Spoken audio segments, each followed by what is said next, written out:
राजनीति में आने चाहिए ऐसा कहने वाले, होम मिनिस्टर पप्पू यादव पर बॉम्ब से अटैक करके, फिर पप्पू यादव की मंगेतर को किडनैप करके पूरे स्टेट में सनसनी पैदा करने वाले अपराधी सिद्धार्थ को सरेंडर होने के लिए हाई कोर्ट द्वारा दिया हुआ समय 10 मिनट में समाप्त होने वाला है।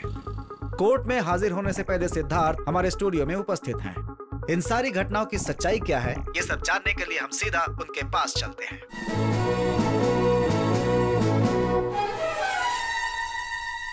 मुझे कोर्ट में कटघरे में खड़ा रहना चाहिए था, लेकिन टीवी के जरिए आपके सामने आया हूं, इसलिए माफी चाहता हूं। मैं कोर्ट में आने से पहले पप्पू यादव और उसके आदमियों की सच्चाई सबके सामने लाना चाहता हूं, क्योंकि मेरा यही मानना है कि न्याय अभी तक मरा नहीं है। इसलिए मैं चाहता हूं टीवी के जरिए आपके सामने पेश रहूं।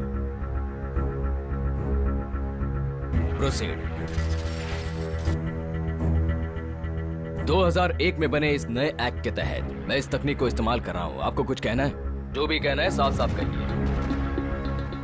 किसी बड़े इंसान ने कहा है कि ये देश आलसी हड्डियों वाले युवा का बिल्कुल नहीं है, हमारा है। ये देश विदेशी बैंकों में पैसे छुपाने के लिए देश को गिरवे रखने वाले नेताओं का नहीं है, हमारा है। ये देश पुलिस को खरीद कर 2 टके के अत्याचार करने वाले भाड़े से खरीदे गए गुंडों का या राजनेताओं का नहीं है, हमारा है। ये देश बाप मर गया तो बेटे को, पति मर गया तो बीवी को, भाई मर गया तो भाई को सीट देने वाले पॉलिटिशियन का नहीं है, हमारा है। हम युवाओं का है। लेकिन हम किस जमीन के बदले में सौदा कर रहे हैं? दूसरे विश्व युद्ध में न्यूक्लियर बम धमाके से नष्ट हो चुकी हिरोशिमा नागासाकी जैसी जमीन, या कुरुक्षेत्र के युद्ध के बाद धर्मराज को मिली हुई जमीन? नहीं चाहिए, नहीं चाहिए हमें। हमें चाहिए सुजलाम सुफलाम सस्य श्यामलाम जैसी दिखने वाली भारत की जमीन। क्या वो जमीन हम बेचने देंगे? विदेशियों को हमारी जमीन बेच के हम खुद ही मजदूर बन रहे हैं। एक जमाने में किसान ने चावल बेच के कितना कुछ कमाया होगा, फल बेच के भी आम इंसान खुशी से घर चला रहा था। लेकिन आज सोचते हैं राजनीति में जाएंगे तो पैसों की बारिश होगी। पुलिस को देखकर आम इंसान भी डर जाते थे, लेकिन आज नेताओं को देखकर पुलिस वाले डर जाते हैं। बदमाश गुंडे लोगों ने मिलकर राजनीति को युद्ध भूमि बना दिया है। यहां तक कि आम आदमी राजनीति में कदम रखने से डरता है। इन हालात में जनता की सेवा की इच्छा रखने वाले विद्यार्थी, इंटेलेक्चुअल्स, समाज सेवक, यही तो है जो देश की सेवा कर सकते हैं, जो इस देश के लिए जान लुटा सकते हैं, जिनके खून का एक एक कतरा इस देश के लिए वफादार है। कईयों ने तो शादी भी नहीं की, क्योंकि उनके लिए भारत देश ही उनका घर है और यहाँ की जनता उनका परिवार। ऐसा नेता चाहिए जिसने सरकारी घर गाड़ी सब कुछ ठुकरा दिया हो देश की सेवा करने के लिए। हम ये कैसे भूल सकते हैं कि ये देश महात्मा गांधी, श्यामा प्रसाद मुखर्जी और डॉक्टर बाबा साहेब आम्बेडकर का देश है। सरदार वल्लभ भाई पटेल, सुभाष चंद्र बोस, लाल बहादुर शास्त्री, अब्दुल कलाम आजाद, भारत के इन सपूतों को हम कैसे भूल सकते हैं? हमें ऐसे नेता चाहिए।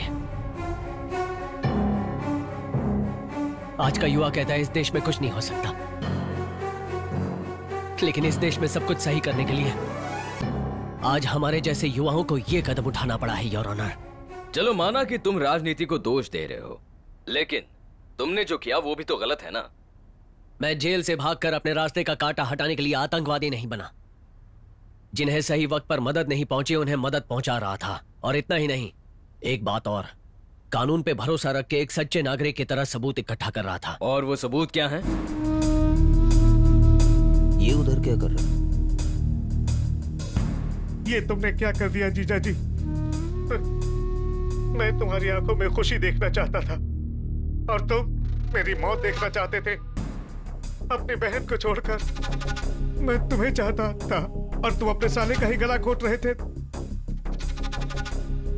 तुम्हारे लिए मैंने क्या नहीं किया जीजा जी।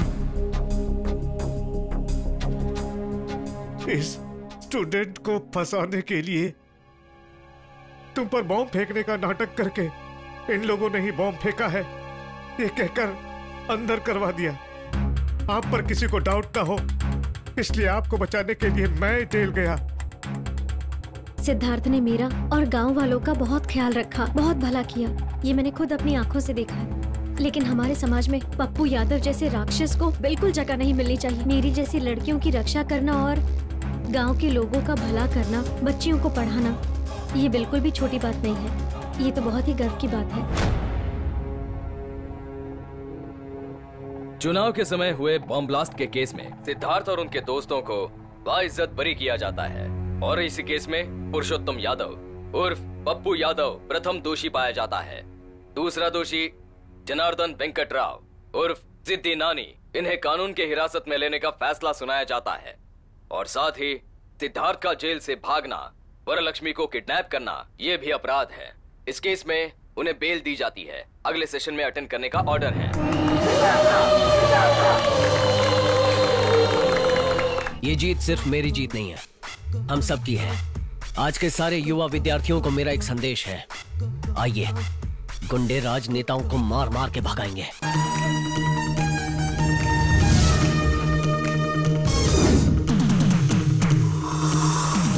शफी, अरे क्या हुआ? क्या हुआ तुझे शफी? शफी, अचानक इसे क्या हो गया? अरे एम्बुलेंस! कोई एम्बुलेंस को बुलाओ! इतना वक्त नहीं है, गाड़ी रेडी कर, इसकी जान खतरे में है। उठाओ जल्दी। शफी, आंखें खोल, आंखें खोल। अरे एम्बुलेंस! शफी, मेरे सामने देख, तुझे कुछ नहीं होगा। आंखें खोल, मुझे देख, देख। वो लक्ष्मी दिखाई नहीं दे रही है। शफी उठ, आंखें खोल। तुझे कुछ नहीं होगा। शफी कुछ नहीं होगा तुझे। बोला ना, गाड़ी निकाल। जल्दी जल्दी। अबे जिंदा है कि बच गया? सिर्फ वही नहीं, तुम सब लोगों का वही हाल होगा। अब देख रहा, बर्फ को चारा बना के मुझसे खेले हो ना, अब देख मैं तेरे साथ कैसे खेलता हूँ। हिम्मत है तो आजा।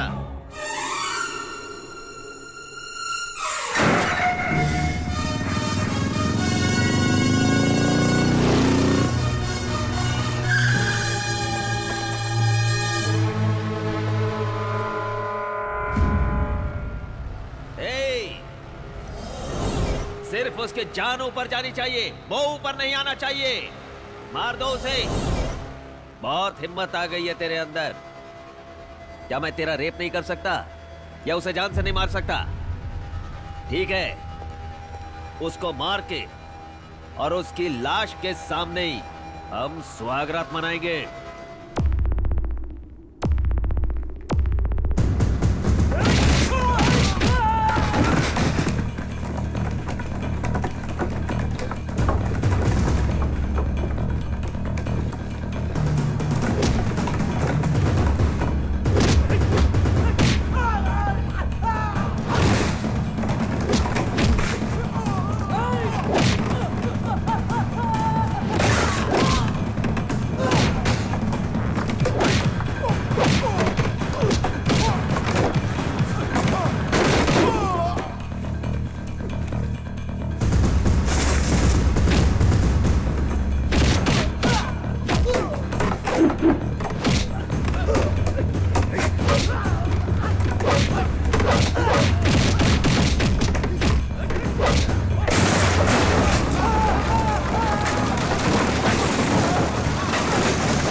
युद्ध करना ही पड़ेगा।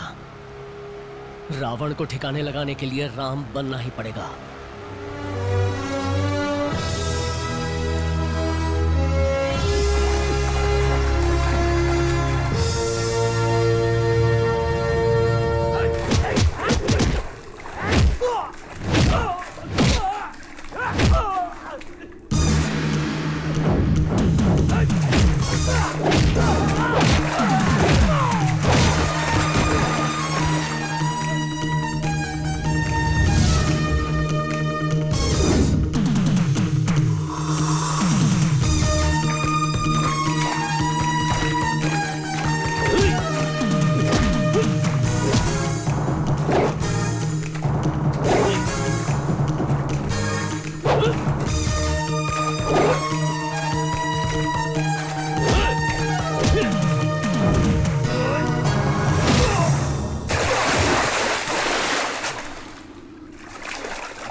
सामने मत आना वरना गला घोट दूंगा इसका।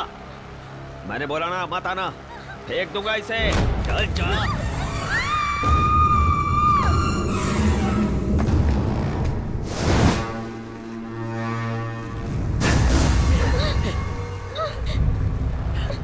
तुम मर जाओगे बे, मरोगे तुम दोनों। खत्म, बोला ना।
मरना मत, मारेगा तो तू भी मेरी तरह गुंडा बन जाएगा।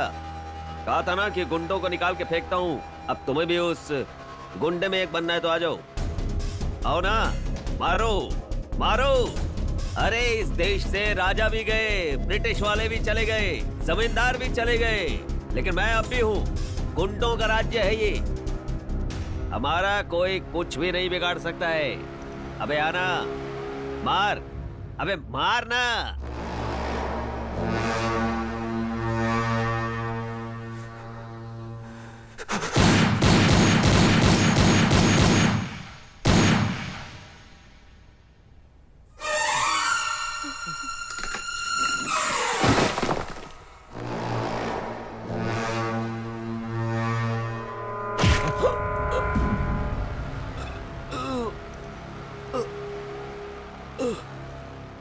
अरे तुम तो आस्तीन के सांप निकले, मुझे ही मार दिया बे। सांप से खेलने वाला सांप काटने से ही मरता है, ऐसा सुना है। तुम्हारी मौत भी बिल्कुल वैसी ही है। प्यार से साला कहकर बुलाते थे, इसलिए एक एहसान करूंगा, तुम्हें अपने ही हाथों से मार दिया बे।